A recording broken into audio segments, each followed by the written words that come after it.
incredible tales of survival of ordinary people doing extraordinary things. And one of those people was Abdul Aziz. He was at the smaller mosque on Friday, the Linwood Mosque. When that gunman stormed the place, rather than running away, he charged towards him. It's not often you're warm to a crisis actor, but this guy's really grown on me. Remember, he's put a bit of his harrowing tale of chasing after Tarrant, then instead of firing the gun, he threw the gun at him. I thought that was amazing. It was a rip-roaring tale. I didn't think he could add to it. He was this. He does. Preventing more deaths. I threw that F-boss machine on him. Then he got the gun out of his car and started shooting at me. He did around 4 or 5 shots. And I was screaming to the guy, come, I'm here, come, I'm here. I tried to put his focus on me. I didn't want him to go to the masjid inside the mosque. This is another interview.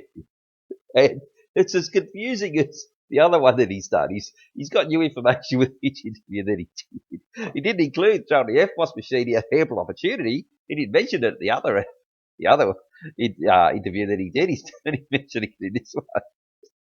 And okay, so now bear in mind that Tarrant had been. The police weren't anywhere near. No one to raise the alarm. There was no warning. Otherwise, people would have fled if they had, rang up on mobile phones. All mosques in the area, even survivors from the other one. They would have all just locked the door and took off or whatever. So presumably, he didn't have any knowledge of who Tarrant was when he turns up. And he, for some reason, Tarrant got out of the car without his guns. And this is a timeline of events, the inexplicable timeline of events that Abdul is giving us. So the first thing he does is he throws the F-boss machine at him. What's he throwing the F-boss machine at him for if he's out of the car without his gun? He's just a guy walking around. Remember the Al-Noor Mosque? He had a gun walking around and no one reacted. They was just like looking, turning their backs, and there were people on the street, in the car park, and there was no alarm bells or anything. And this time he doesn't have a gun. So why is he throwing an F-boss machine at him? This seems to be his chosen method of dealing with these sorts of situations, guys with machine guns. Remember, he threw a gun at him in his other story, and before that, obviously, he's thrown an F-boss machine. And how close would he have had to have been to him to throw the F-boss machine? Like 10, 15 feet? Well, if he had any knowledge that he was going to go and get a gun, would he just tackle him before he got the gun? No, he goes to the gun, gets out, and starts shooting at him. And he doesn't explain how it was that he wasn't shot. The guy's gone to his car, got the gun out, starts shooting at him. He doesn't say, I died behind something, or talk about where he was, because then people would start to, be able to track a timeline of where Tarrant was and what he did and where he went, and they don't want any of that. So all he says is that he missed him. So, and also the other contradiction there is he says that, I was trying to get the guy's focus on me. Well, he's firing shots at you, Abdul. Yeah, he's focused on you. And you threw an F-boss machine at him. You were very engaged with Tarrant. He obviously, took umbrage at the F-boss machine assault.